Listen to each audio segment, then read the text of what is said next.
So, Paul, you've been in crypto for quite a while, and you've probably experienced the same thing that I experience often, which is like we start talking about crypto and people just have absolutely no idea what the hell we're saying. You experience that?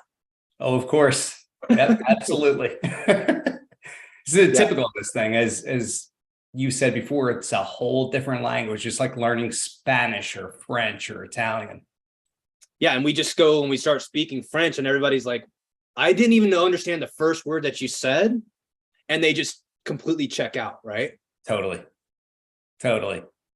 So, what are we doing about this? So I got a great example here for you. I had a master class that I did, and it was an all day class. And up until lunchtime, basically, I was spewing out a lot of terminology that people didn't understand. I was trying to repeat it and explain the definition, but I could see that people were totally lost. Right after lunch, something strange happened. After repeating things again, I kind of got into it and said terminology again, and then we went and flowed with it.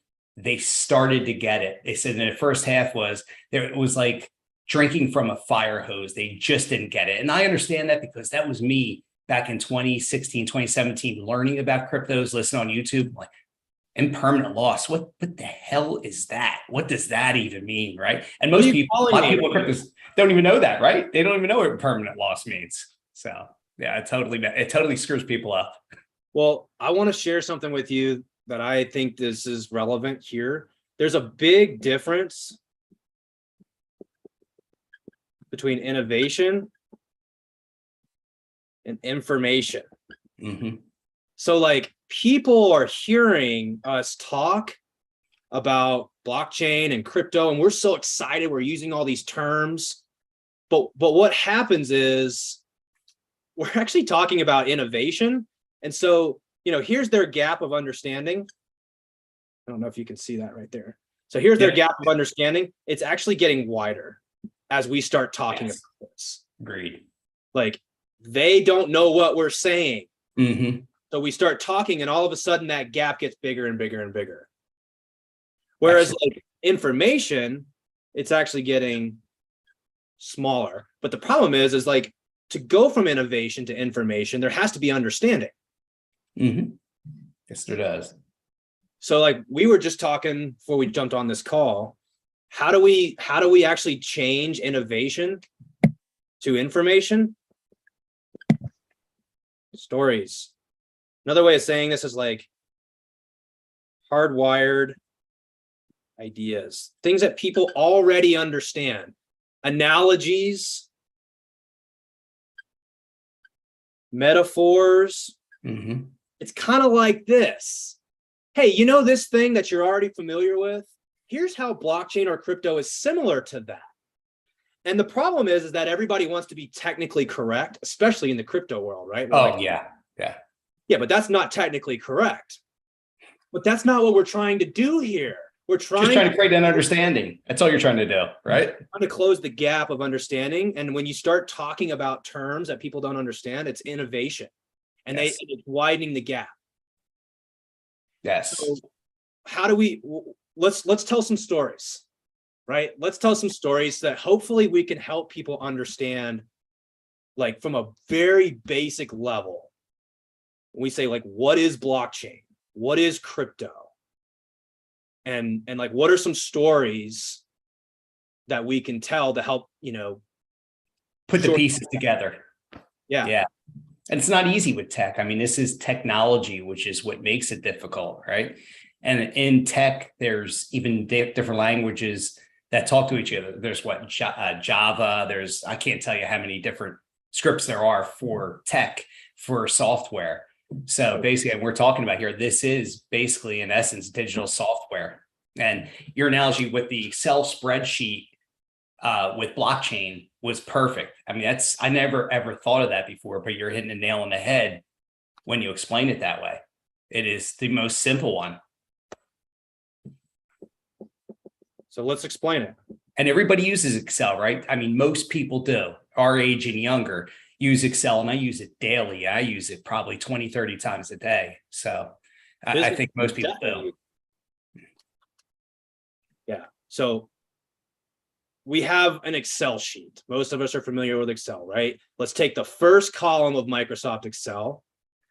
Each one of these things, let's call a block. Right. You add them up, it becomes a blockchain, a chain of blocks. And what happens when something occurs on the blockchain, it gets recorded. Right. And then the next thing gets recorded. And then the next thing gets recorded. And on down. Right? Yep. And so we say this all the time, this word digital ledger, but that could be widening the gap.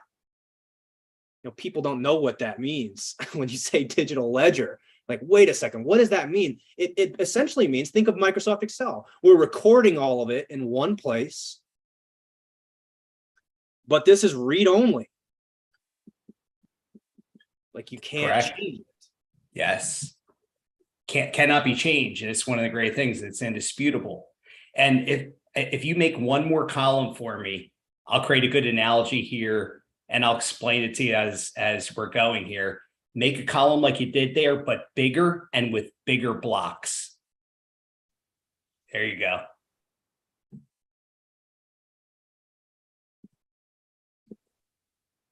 Okay. So, and this is further explaining blockchain technology. So what you have on the left, that block that you originally did, is Bitcoin. And then if you go to the right, what you created there was Bitcoin Cash. What Bitcoin Cash was designed to do is to have bigger blocks. Bigger blocks allow more storage of information and allow transactions to be done quicker and less expensively. Expensively, I don't think is a word. I think I might have just made that one up. But basically, that is same concept as Bitcoin. Bitcoin Cash was built off, it was a fork. Again, another terminology, fork off Bitcoin. But what the creators did is they wanted to create something that was meant for a means of exchange. So quicker, more storage, and less expensive for transactions. So that just further explains blockchain a little bit and how they can be different. The wider this is, the more information you can keep. Mm-hmm. So we say that it's very similar to Microsoft Excel because it's read-only and it's completely public. Like, anybody can access this. Yes. It's not my books say this, your books say this. Mm-hmm. It's all in one place, right? It's read-only. That makes you think of the other example we were talking about. Let's tell another story. Fossil record. So you go to the Grand Canyon and you see all these, striations literally in the rock. And you can see fish, you can see, like, I don't know, people. I don't know what you see in the fossil record. The point is like, it's all there. It's basically a blockchain. We can look back at history and see everything that's happened. Why? Because it's in the earth. Mm-hmm. Like, it's the original. Yes. Blockchain.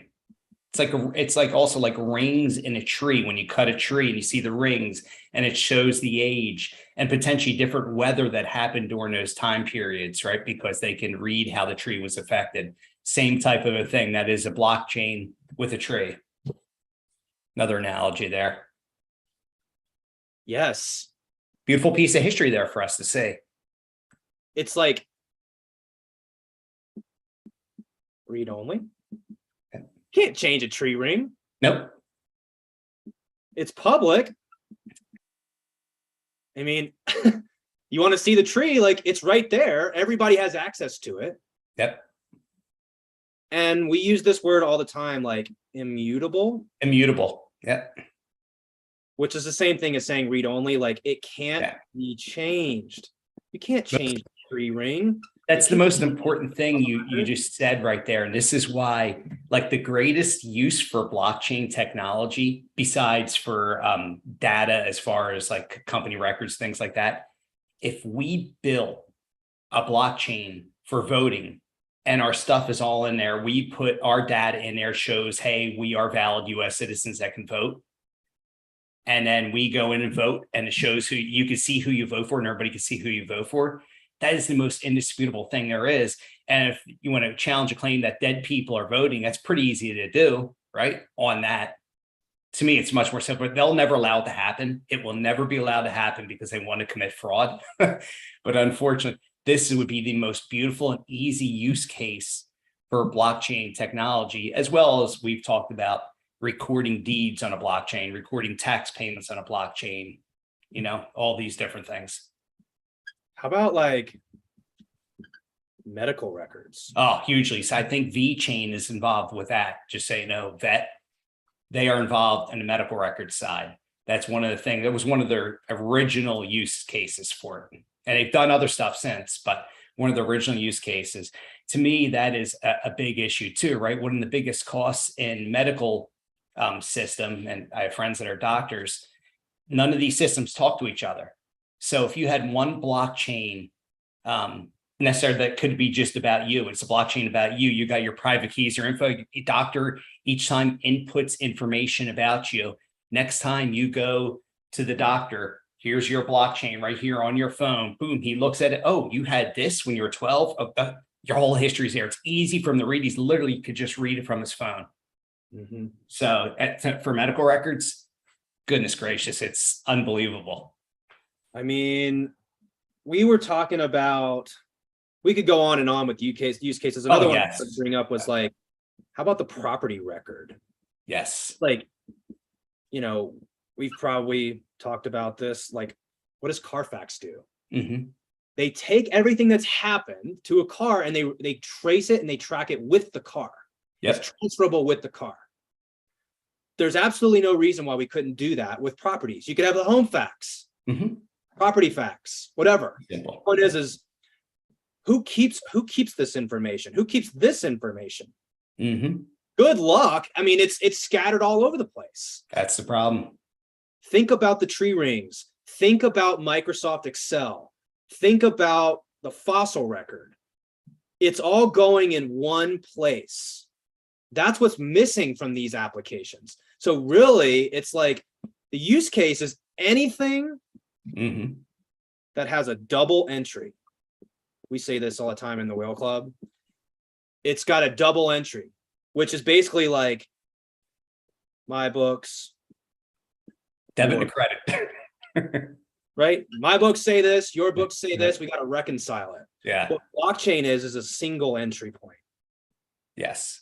The tree rings, it's the fossil record. It's all in one place and it's immutable data. Mm-hmm. If you're in the data world and you don't get excited about blockchain, like you're missing it. You're missing it. It really is simple too. And it gets complex with the terminology and everything, but blockchain is really one of the most simple things out there. It is not a complex thing when you think about it. There's different things you could do with it, obviously, but blockchain technology solves a lot of the problems we have in the world. A lot of problems. All right, so let's recap real quick. We talked about 3 examples. Hopefully this is starting to sink in. We talked about Microsoft Excel. Yes.